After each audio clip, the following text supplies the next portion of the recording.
con la alta inflación que hemos tenido en este año y el lentísimo crecimiento que estamos teniendo, mi percepción es que la pobreza va a aumentar.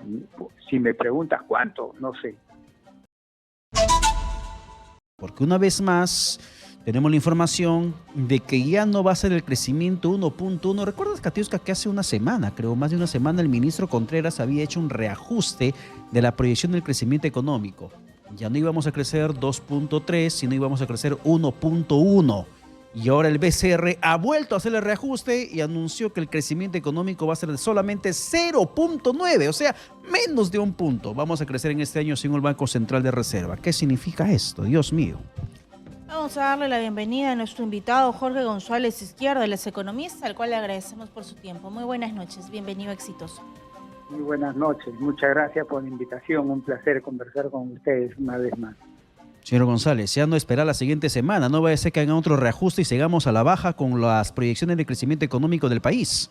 ¿Cómo toma usted esta información dada por el Banco Central de Reserva? Mira, prácticamente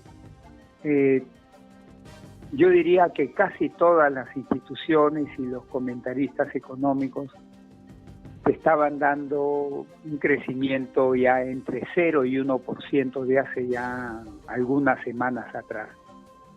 Prácticamente los únicos que se resistían a aceptar eso era el Ministerio de Economía y Finanzas y el Banco Central de Reserva.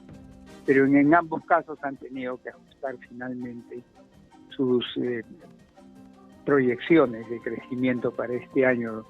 El MEF todavía está asumiendo 1.1% de crecimiento y el Banco Central 0.9%.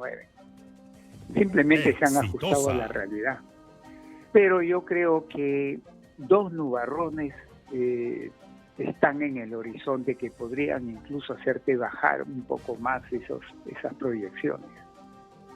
El primer nubarrón es con qué gravedad nos va a caer el fenómeno del Niño global, que se supone que empieza en en octubre, noviembre. Si la caída del fenómeno del Niño global es muy fuerte, como pasó el 82, como pasó el 97, obviamente que la economía se podría resentir un poco más, ¿no? Y el crecimiento sería algo menos. Y el segundo nubarrón es que toda la gente, los expertos mundiales, están estimando que el precio del petróleo y los combustibles en este segundo semestre ya empezaron a subir esos precios y continúen subiendo. Sí, esto también te va a afectar la inflación, por un lado, y también el crecimiento de la economía. Entonces, estos dos factores se ciernen como unos nubarrones que podrían incluso hacerte bajar un poco más esos estimados. Y entiendo que el factor más importante es el fenómeno del niño, pero no es solo en el Perú, es el fenómeno del niño global. Hay un cambio climático importante. ¿Cuál es la situación de los países hermanos de América Latina? Y si vamos a vernos influenciados nuevamente por otros países, como lo que pasó el año pasado con la guerra de Rusia-Ucrania, que influenció directamente a nuestro país porque no pudimos comprar fertilizantes. ¿Qué se nos viene desde el ámbito internacional?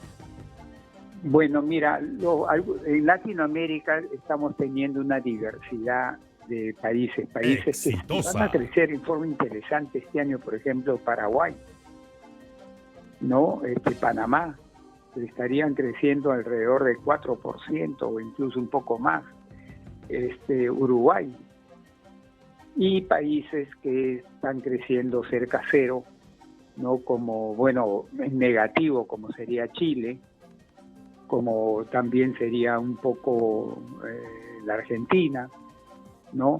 Entonces hay diversidad de casos en Latinoamérica, ¿no? Países que están creciendo muy poco o incluso negativo, y países que están creciendo relativamente bien.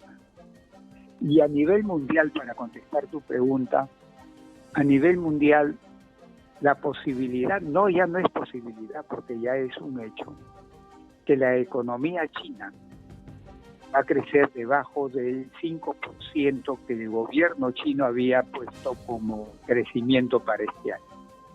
Ya todo el mundo está señalando que por problemas internos chinos de la economía china, el crecimiento va a estar más alrededor de 4%. Y eso obviamente, por un lado nos golpea porque China es uno de los dos principales socios comerciales del Perú. Y a nivel mundial, China determina precios también, por ejemplo, de las materias primas, ¿no? Por ejemplo, cobre, oro, plata, molibdeno, zinc, hierro.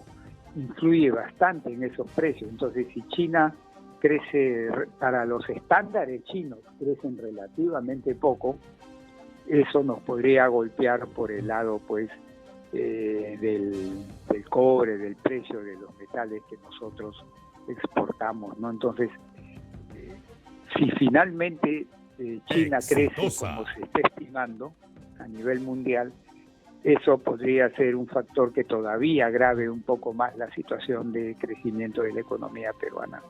Ya. Y más allá de buscar las causas, hablemos de las consecuencias. Y hay una proyección de que al terminar este año, 1/3 de la población de nuestro país estaría bajo el umbral de pobreza. Hablamos de casi 10 millones de personas. ¿Eso qué significa? En materia económica, mira, si individualizamos con la gente que en esos tiempos está subsistiendo económicamente. Según el INEI, a fines del año pasado, 27.5% de la población peruana estaba en condición de pobreza monetaria y 5% en extrema pobreza o indigencia.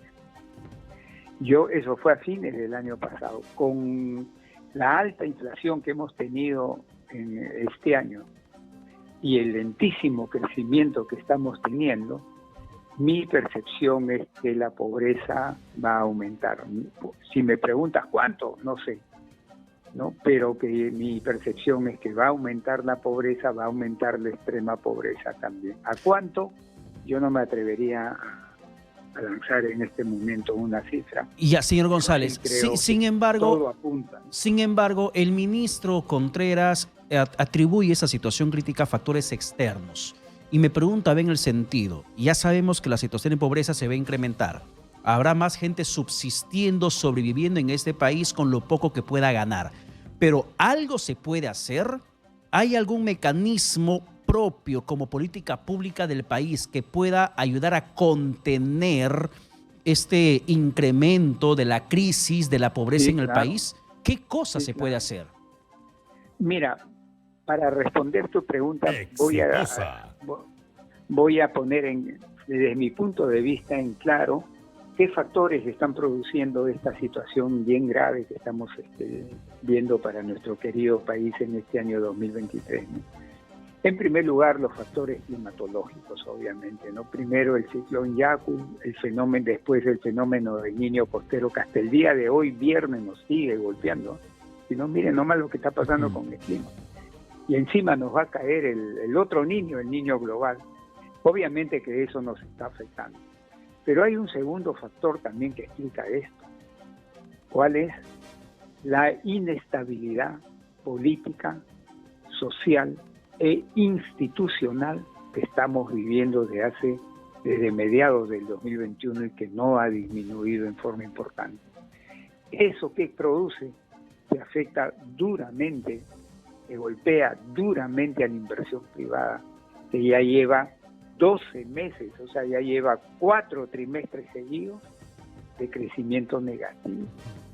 Y el Banco Central hoy día ha dicho de que en este año 2023 la inversión privada va a caer a un poco más de 5%, ¿no?